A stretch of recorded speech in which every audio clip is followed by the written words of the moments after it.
دوستان سلام، میخواستم این ویدیو رو با همون عبارت امیدوارم که حالتون خوب باشه شروع بکنم، ولی متاسفانه این روزا حال خیلیامون خوب نیست و امیدوارم که برگردیم به روزهایی که حال هممون بهتره.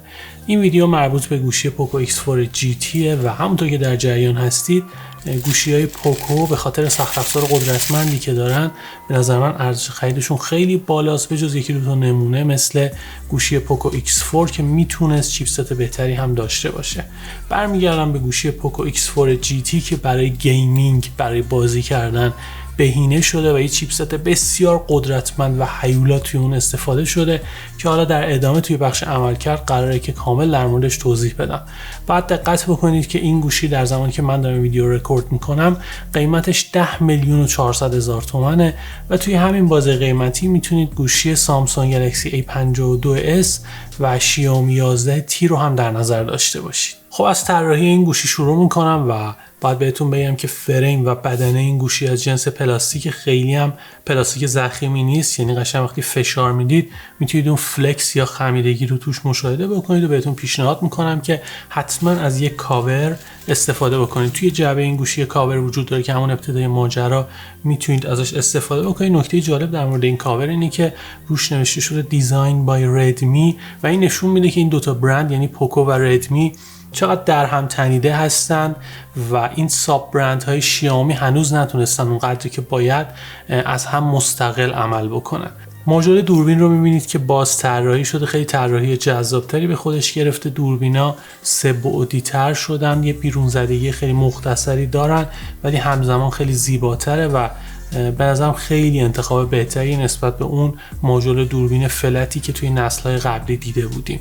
کناره‌های گوشی به صورت فلته ولی همزمان خوش‌دسته. وزنش 201 گرمه و احتمالاً به خاطر باتری 5080 میلی آمپر ساعتیه که توی اون استفاده شده. توی استفاده معمولی میتونید بیش از یک روز روش حساب بکنید ولی اگر میخواید با گوشی بازی بکنید همون انتهای روز لازمه که گوشیتون رو مجددا شارژ بکنید.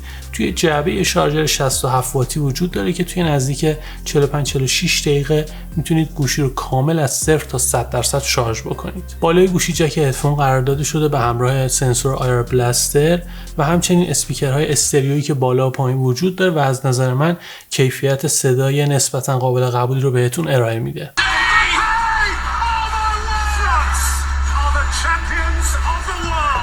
سمت راست پاور باتن رو داریم به همراه دکمه برای کم و زیاد کردن صدا که خب پاور باتن همزمان سنسور اثر انگشت هم هست و سرعت نسبتا قابل قبولی رو میتونه در اختیارتون قرار بده.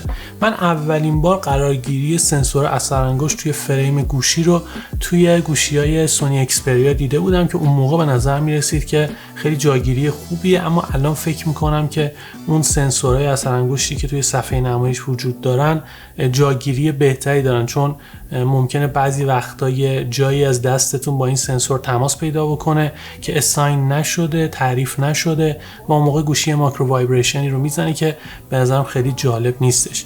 البته که قرار گرفتن سنسور اثر انگشت توی پنل های امولد زیر صفحه نمایش ممکنه که خب این گوشی پنل IPS داره و احتمالاً پوکو چاره‌ای نداشته به جز اینکه بخواد سنسور اینجا قرار بده.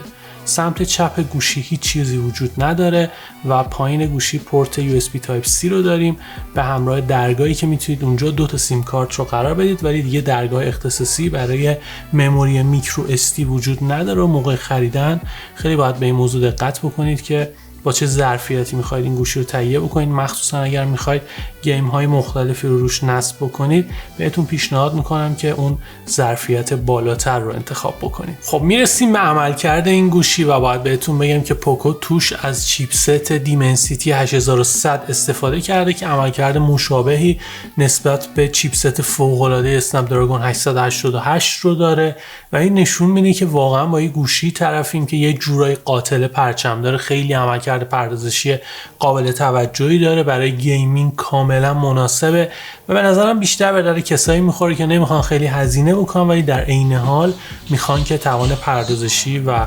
گرافیکی خیلی بالایی گوشیشون داشته باشه. در اون صورت باید بهتون بگم که گوشی پوکو X4 GT ناامیدتون نمیکنه. میتونید بازی‌های مختلف رو با بالاترین فریم ریت ممکن روی ستینگ های بالای گرافیکی باهاش بازی بکنید یا حتی اپلیکیشن هایی که خیلی توان پردازشی بالایی رو نیاز دارن رو به راحتی روش اجرا بکنید بدون اینکه مشکل خاصی پیش بیاد.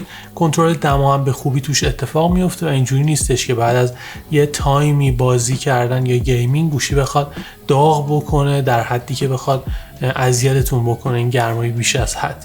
باید دقت بکنید که این گوشی با اندروید 12 و رابط کاربری MIUI 13 عرضه شده و دقیقاً همون ویژگی هایی رو داره که قبلتر توی گوشی های شیائومی دیده بودیم. میرسم به صفحه نمایش این گوشی که یه پنل IPS LCD داره ولی خب رفرش ریت 144 هرتزی رو بهتون ارائه میده که باز دوباره نشون میده که این گوشی برای گیمینگ اپتیمایز شده یا بهینه شده. میتونست یه پنل OLED داشته باشه. اگر دوست دارید که این اتفاق بیفته توی این بازه قیمتی هستن گوشی‌هایی که چنین ویژگی رو دارن. اندازه صفحه نمایش اون 6.6 اینچه و تا 650 نیت روشنایی اون افزایش پیدا میکنه. یه پنلیه که رزولوشن فول اچ دی پلاس رو داره. به نظر من رنگ‌های خیلی مناسبی رو در اختیارتون قرار میده و توی پنل های IPS به نظر من واقعا کیفیتش بالاست، شارپنس قابل قبولی رو داره و برای گیمینگ یا حتی تماشای محتوا میتونه گزینه نسبتا خوبی باشه. میرسم به دوربینای این گوشی. دوربین اصلی 64 مگاپیکسلی، دوربین اولترا واید 8 مگاپیکسلی و یک دوربین ماکرو 2 مگاپیکسلی که همون ابتدای ماجرا باید بهتون بگم که کیفیت واقعا افتضاحی داره، اصلا قابل قبول نیستش. من اصلا وجودی همچین دوربینی رو با این کیفیت توی گوشی‌های میان رده درک نمی‌کنم واقعا، چون با دوربین اصلی میتونید عکسای خیلی بهتری رو با همون بزرگنمایی ثبت بکنید و امیدوارم که برندها کمتر از این دوربین ماکرو بی کیفیت استفاده بکنن. هستن گوشی‌هایی که دوربین ماکروشون حداقل رزولوشن 5 مگاپیکسلی داره که کیفیتشون خیلی قابل قبول‌تر نسبت به این ورژن دوربین ماکروهایی که توی گوشی‌های میان رده ازش استفاده میکنن. در مورد دوربین اصلی باید بهتون بگم که هم توی حالت پیکسل بینینگ و هم توی حالت های رز مود عکسای خیلی قابل قبولی رو بهتون میده. جزئیات بالایی رو دارن این عکس‌ها، داینامیک رنجش قابل قبوله. به نظر من رنگ‌هایی که بهتون میده رنگ‌های خوب و طبیعی هستن و میتونه یه جورایی یه ابزار خوب برای عکاسی باشه. فقط باید بدونید که محدود به یک فاصله کانونی هستی، چون دوربین اولترا واید اصلا اینجوری نیستش. عکسایی که بهتون میده کیفیتش زیاد جالب نیست، مخصوصا وقتی که نور کاهش پیدا میکنه. نویزی که توی عکس‌ها وجود داره به نظر من که مقدار زیاده. حالت پورتریت مود هم توی این گوشی وجود داره و کمک میکنه که بک‌گراند سوژه‌تون یه مقدار محو بکنید. این کار رو هم نسبتاً به خوبی انجام میده. فقط باید دقت بکنید که بک‌گراندتون خیلی پیچیده نباشه، خیلی پترن عجیب و غریبی نداشته باشه. و از اون ور ماجرا حالت نایت مود هم خیلی تغییر شگفت انگیز رو توی عکس‌ها ایجاد نمیکنه و میاد یه مقدار اکسپوژر اون رو افزایش میده، یه مقدار نویز عکس رو کمتر میکنه. مخصوصا توی دوربین اولترا واید بیشتر قابل مشاهده است ولی انتظار خیلی زیادی رو نباید ازش داشته باشید. دوربین سلفی 16 مگاپیکسلی رو داریم که عکسای نسبتا قابل قبولی رو در اختیارتون قرار میده و البته میتونید با دوربین اصلی این گوشی تا رزولوشن 4K تصویربرداری بکنید ولی OIS یا لرزشگیر اپتیکال نداره و به کمک EIS یا لرزشگیر الکترونیکی میاد یه مقدار از اون لرزش هایی که توی ویدیوتون وجود داره رو کاهش میده. میپردازم به سوالاتی که در مورد این گوشی وجود داره. پرسیدن که کدوم یکی برای گیمینگ میتونه انتخاب بهتری باشه، پوکو F4 یا پوکو X4 GT که به نظر من به خاطر پردازنده خیلی خوبی که این گوشی داره قطعاً گوشی پوکو X4 GT انتخاب بهتریه. پرسیدن که کدوم یکی از نظر کلی میتونه انتخاب بهتری باشه، گوشی پوکو X4 GT یا شیائومی 11 پرو. اگر میتونید بیشتر هزینه کنید به نظر من گوشی شیائومی 11 پرو انتخاب بهتری. پرسیدن که جنس بدنه گوشی چیه، بهش اشاره کردم، پلاستیک نازک البته. و خب پرسیدن که بدون در نظر گرفتن گیمینگ کدوم یکی میتونه انتخاب بهتری باشه، گوشی پوکو F4 یا گوشی پوکو X4 GT که خب در این صورت به نظر من گوشی پوکو F4 خیلی بالانس تره و برای خیلی از کاربرها میتونه انتخاب بهتری باشه. خب در نهایت باید بهتون بگم که از نظر من گوشی پوکو X4 GT مخصوصا برای گیمرها میتونه خیلی ارزش خرید بالایی رو داشته باشه. درسته که بیلد کوالیتی کیفیت ساخت خیلی بالایی رو نداره یا حتی پنل اون به جای اینکه امولد باشه IPS، ولی به خاطر چیپست فوق‌العاده‌ای که توی اون استفاده شده میتونه خیلی از گیمرها رو راضی بکنه. خیلی ممنونم که این ویدیو رو تا انتها تماشا کردید. اگر این ویدیو رو از طریق پلتفرم یوتیوب تماشا میکنید حتما این کانال رو سابسکرایب بکنید، اون زنگوله کنارش رو هم بزنید. یادتون باشه که توی کانال یوتیوب هم میتونید ویدیو رو کیفیت 4K تماشا بکنید.